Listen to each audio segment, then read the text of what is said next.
মা বা বাবা আপনারা যারা একাদশী করেছেন তারা জানবেন এই একাদশী বহু বহু গুণ আছে, বহু বহু উপকার আছে এবং বহু বহু এর কর্ম আছে। তাহলে কি করতে হবে, কর্মটা কি? একাদশী সম্বন্ধে আপনাদের বলেছি। একাদশী যারা পালন করবে, প্রথম অবস্থায় যে কথাগুলো বলা আছে আপনারা সবাই জানেন, তবু আমি বলবো যতটা পারবেন নির্জলা একাদশী করবার চেষ্টা করবেন। নির্জলা একাদশী করলে ব্রহ্মহত্যা পাপ বা ছোটোখাটো যা কিছু দুর্ঘটনা অনেক কিছু কিন্তু কেটে যায় এই একাদশীর উপরে, এই একাদশী পালনের উপরে। তবে আপনারা ভাববেন না যে আমি একাদশী করেছি বলে আমার আর কোনোদিন রোগ শোক হবে না, একাদশী করেছি বলে আমার কোনো রকম আর কোনো দুর্ঘটনা ঘটবে না, একাদশী করেছি বলে আমার আর মৃত্যু হবে না। এসব কথাগুলো কিন্তু কোনোদিন ভাববেন না। কেন বলছি জানেন? হ্যাঁ, আপনি যে কথা বলছেন শুনুন। আমরা ভাবি অনেক সময় যে কালকের আমি নিরামিষ খেয়েছিলাম বলে আজকের দিনটা আমার শরীর খুব খারাপ যাচ্ছে, আজকের যদি আমি একটু আমিষ খেতে পারি তাহলে আমার শরীরটা সুস্থ হবে। এগুলো আমাদের মনের ধারণা। প্রকৃতিতে লেখা আছে, কি লেখা আছে? স্বাস্থ্যসম্মতে একটা কথা মাথায় রাখবেন। কি লেখা আছে? বলছে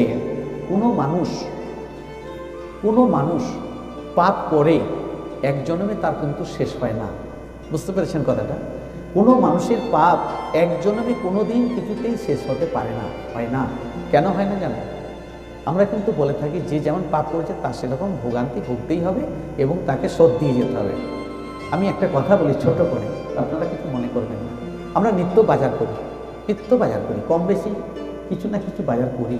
তাহলে বাজার করতে গিয়ে দোকানে গিয়ে সাধারণত আমার পয়সা নিয়ে গেছি, কিন্তু কোনো কারণে এমন একটা জিনিসের প্রয়োজন হয়েছে যেটা কিনতে গেলে আমার সামর্থ্যের বাইরে হয়ে গেছে, কিন্তু দোকানদার আমার পরিচিত এবং চেনা জানা, প্রতিদিন তার কাছে সওদা করি। তাহলে আমি বেশির কথা বললাম না, সামান্য দেখা যাচ্ছে 5টা টাকা বাকি পড়ে গেছে, যে বাবা আজকের আমাকে বাজারটা দিয়ে দেন, আগামীকাল আমি এসে আপনার টাকাটা দিয়ে দেব। খুব সুন্দর কথা। কিন্তু আপনি বাজার করে আনলেন, সপরিবারে খাওয়া দাওয়া করলেন, হঠাৎ রাত্রিকালে আপনি কিন্তু আর কথা বলছেন না। তাহলে 5টা টাকা যে বাকি ছিল, এ টাকাটা তো আপনি ঋণী নাকি? আপনি ঋণী তো। তাহলে আপনি ঋণী মানে এই কথাটা দোকানদার আর নিশ্চয়ই আপনার ছেলে বৌমা বাজারে গেছে অনেকে, কিন্তু সেই কথাটা বলতে পারছে না। কেন বলছে না জানেন? যে লোকটা আমার কাছে বাকি করে গেল আজকের এবং কাল সকালে আসবে বলে গেল, হঠাৎ অকারণে হোক কারণেই হোক যে কারণে হোক তার মৃত্যু ঘটে গেছে, আমি এই 5টা টাকা তার কাছে বলি কি? কথাটা ঠিক? তাহলে কিন্তু আপনি ঋণী হওয়া মানেই কিছু না কিছু ঋণ রয়ে গেল। এই ঋণটা কিন্তু আপনাকে শোধ দেওয়ার ক্ষমতা এই জন্মে আর হলো না, তাই পরজন্মে আপনাকে শোধ দিতে হবে। কথাটা ঠিক না? তা এরকম মুহূর্তে কাজ করতে করতে কখন যে আমরা মনের ভুলে কখন যে কোন ক্রিয়া করে থাকি এবং কোনটা সৎ আর কোনটা অসৎ আমরা কিন্তু কিছুই জানি না, তাই নাকি? সেই দিন সেই পাপের ভোগান্তিটা কিন্তু আমার আর করা হলো না, আমি জানতে পারলাম না, তো আমি বুঝতে পারলাম না, কিন্তু আমার পাপের খাতাটা কিন্তু লেখাই রইল। অতএব আমাকে এই জন্মে সেটা শোধ হলো না, সেটা পরজন্মে দিতে হবে। কারণ এখানে যদি 5 টাকা ঋণী হয়ে থাকি, আমাকে পরজন্মে তা কিন্তু দ্বিগুণ দিতে হবে। অতএব কত হলো? 15 দ্বিগুণ, 1 গুণ দেনা আছে আর দ্বিগুণ দিতে হবে, তাহলে 3 গুণ। অতএব তাহলে আমাকে এই 5-এর জায়গায় সেখানে 15 টাকা শোধ করতে হবে। তাহলে আমাকে যদি এই জগতে ক্ষুদ্রতম একটা ছোট অপরাধ হয়ে থাকে, সেই অপরাধের যদি প্রায়শ্চিত্ত না হয়ে থাকে, পরজন্মে কিন্তু আমাকে সেটা আরও বেশি করে দিতে হবে। কি বোঝা গেল? সেই জন্যে এর থেকে মুক্তি পাওয়ার জন্য, এর থেকে কিছুটা উন্নতি করবার জন্য এবং গত জন্মের যে অপরাধ করেছি সেটাকে, সেই পাপ থেকে বঞ্চিত হওয়ার জন্য আমাকে কিন্তু এর জন্যে বার করতে হবে, ব্রত করতে হবে এবং ভগবানের কৃষ্ণ নাম করতে হবে। বুঝতে পারলেন? যতটুকু তার কৃপা লাভ করে যতটুকু ক্ষয় হয়। তাই আপনারা জানবেন যে আগের জন্মে স্বীকৃতি থাকলে আপনি কিন্তু আগে থেকে আগাবেন। বুঝতে পেরেছেন? স্বীকৃতি থাকলে কি মানে? প্রথম অবস্থা থেকেই আপনি কৃষ্ণ নামে গতি হবেন। আগের জন্মে যদি স্বীকৃতি থাকে, আগের জন্মে যদি স্বীকৃতি না থাকে, যখন থেকে আপনার স্বীকৃতি আসবে তখন কিন্তু জানবেন আমার অনেকটা হেলায় সময় চলে গেছে, তারপরে স্বীকৃতি। তার মানে কি? অনেকটা সময় দেরি করে আমি তবে ভগবান আশ্রিতা হয়েছি। বুঝতে পেরেছেন তো? এবারে প্রশ্ন, আমি ভগবানের নাম করি বলে আমি যাতা কিন্তু করতে পারবো না, করা উচিত নয়। ভগবানের নাম করে যদি আমি পাপ ক্রিয়া করি সেটা কিন্তু ক্ষতিকর, বুঝতে পেরেছেন তো? তাতে কিন্তু ক্ষতি হবে। সেই জন্যে আপনাদের কাছে আমি একটা ছোট্ট করে প্রশ্ন করি, আপনারা বলুন তো কার দাস আপনারা? না, যেটা মাথায় আসে বলুন না। কৃষ্ণ দাস।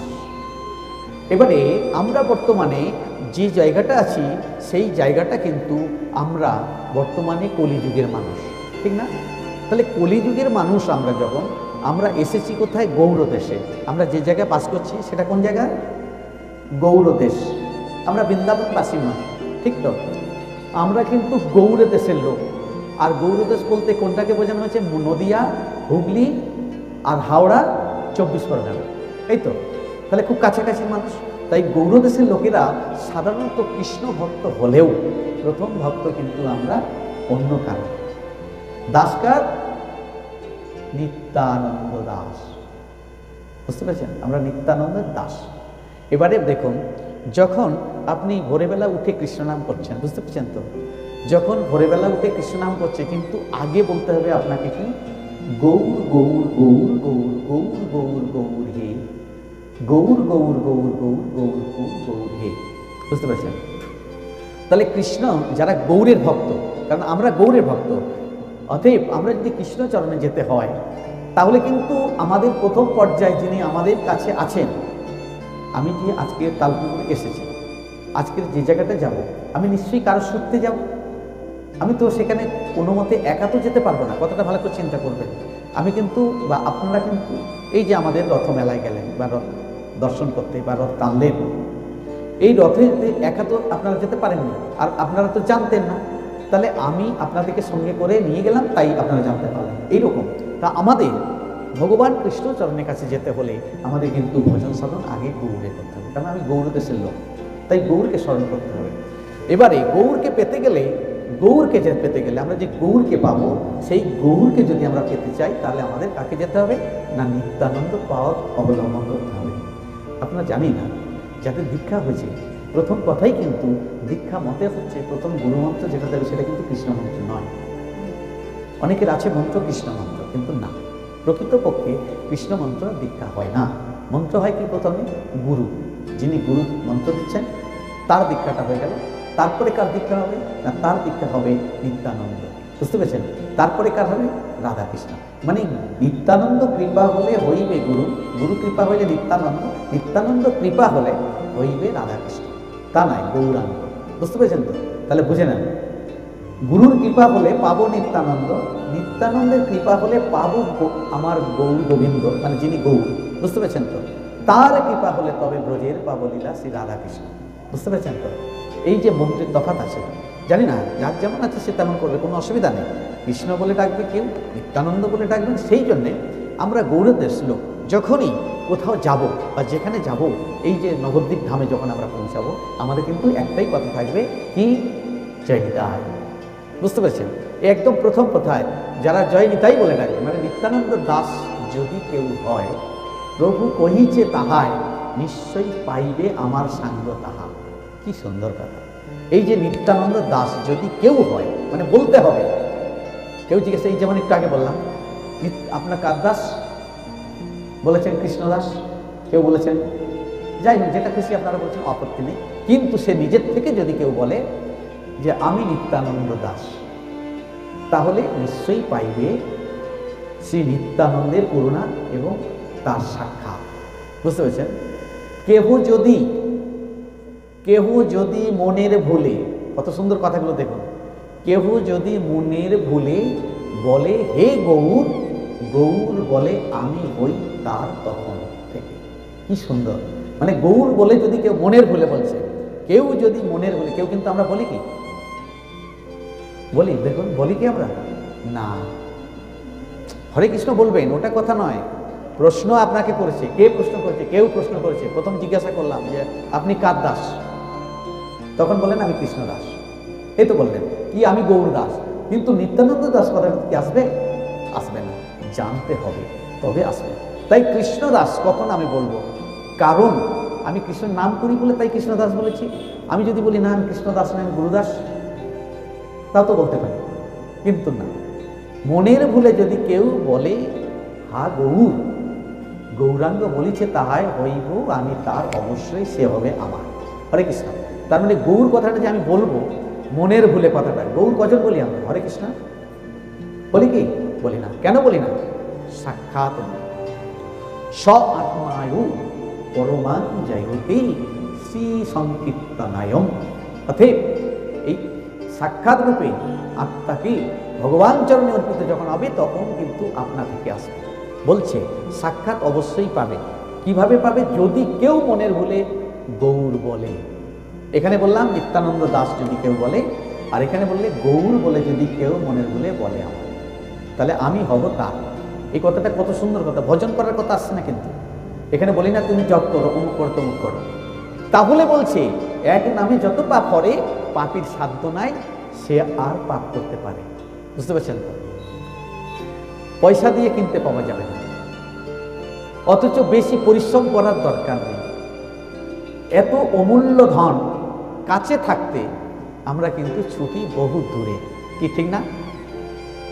এই যে অমূল্য ধন পাশে আছে আমরা কিন্তু সেটাকে নিতে পারি না, সেটাকে অনেক দূরে কে গ্রহণ করি। কিন্তু সেটা থেকে ভগবান বললেন যদি কেউ সাক্ষাৎ যদি এই কথা বলতে পারে আমি কিন্তু তার কৃপা করে থাকি, তার সঙ্গে থাকি।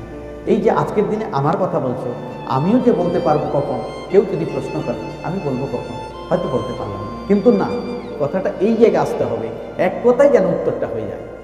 তুমি কার দাস? দেখলে তো কথাটা এখনই এটা আটকে যাবে কেন? এই যে নিত্যানন্দের দাস, দাস শব্দের অর্থ বুঝেছেন? দাস মানে কি? আমি তার সেবা করি, তার নাম করি, তার সমস্ত কর্মের দিকে লক্ষ্য রেখে আমি অনুসরণ করে সেই পথ চলি। কারণ বাবা যেমন হয়, বাবার ছেলে তো সেই রকম হওয়া উচিত নাকি? তাহলে আমাদের নিত্যানন্দ যিনি আমাদের প্রভু, তাহলে তার মতো আমরা শিষ্য, অতএব আমরা সেইভাবে হওয়া উচিত। দেখিস না? সেই জন্যে বলছে এইভাবে যার মধ্যে উদয় হয়, কৃষ্ণর নাম একবার করলে তার সমস্ত পাপ হয়, পাপই হয়ে সে পাপ আর না করতে পারে। অতএব কৃষ্ণ নামে যদি তার মধ্যে প্রেম ঝরে অশ্রুধারা, তবে জানিবে তিনি হয়েছেন কৃষ্ণ নামের অতি তারা। হরে কৃষ্ণ। বুঝতে পেরেছেন? যদি না বহে অশ্রুধারা, জানিবে অপরাধ রয়েছে মন প্রচুর, তাহি কৃষ্ণ নামের বীজ না হয় অঙ্কুর। অতএব আমার মধ্যে যতক্ষণ পাপ থাকবে, আমার মধ্যে যতক্ষণ নিজের মধ্যে দুর্বলতা ছাড়বে না, অহং হিংসা সমস্ত থাকবে, ততদিন কিন্তু নয়ন কারো ঝরবে না। বুঝতে পেরেছেন তো?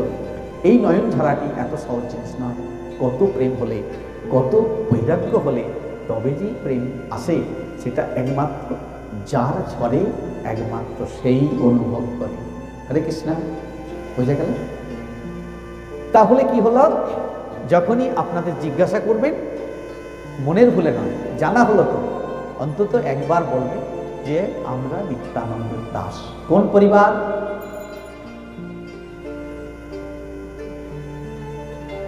পরিবার যদি নিত্যানন্দের দাস হলো, তা পরিবারটা তো নিত্যানন্দেরই হবে, সংসারটা তো নিত্যানন্দের থেকেই আসছে।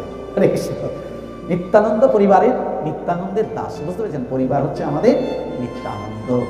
এই জন্য বলছে কোনো মানুষ কাউকে ছোট করতে নেই, কোনো মানুষ কাউকে বড় বলেও খুব শ্রদ্ধা করতে হবে এরকম কথা নেই। ভক্তি থাকবে, শ্রদ্ধা থাকবে, কিন্তু কাউকে ছোট বড় করবার আমার তোমার কিছুই নেই। কি? তিনি এই জগতে সর্বশ্রেষ্ঠা। কাকে ছোট করবে, কাকে বড় করবে, কাকে কি করবে, সেটা তার ব্যাপার। আরেকটা কথা কি, কারো সম্বন্ধে কোনোরকম তিরস্কার করা উচিত নয়। ভাগবত স্থলে বসে কোনো রকম আজে বাজে কথা বলতে নেই। ভগবানের চরণে এসে বসেছ, ভাগবত স্থলে এসে বসেছ, ভাগবতের কথা আলোচনা করবে। যদি না পারো কৃষ্ণ নাম মনে মনে গাইবে, যদি না পারো গৌরীর গুণগান আস্তে আস্তে গাইবে। ভজ শ্রীকৃষ্ণ, ভজ শ্রীকৃষ্ণ, ভজ শ্রীকৃষ্ণ বলে তাও গাইতে পারে, যা খুশি। বুঝতে পেরেছেন তো? ভগবান বলেছেন আমার নাম অগত, অনন্ত নাম। অনন্ত নামের মধ্যে যদি কোনো ভক্ত তার ভক্তির বিশ্বাস দিয়ে এসে যদি আমায় ডাকে, আমি তার পাশে সর্বক্ষণই আছি। হরে কৃষ্ণ, হরে কৃষ্ণ, হরে কৃষ্ণ।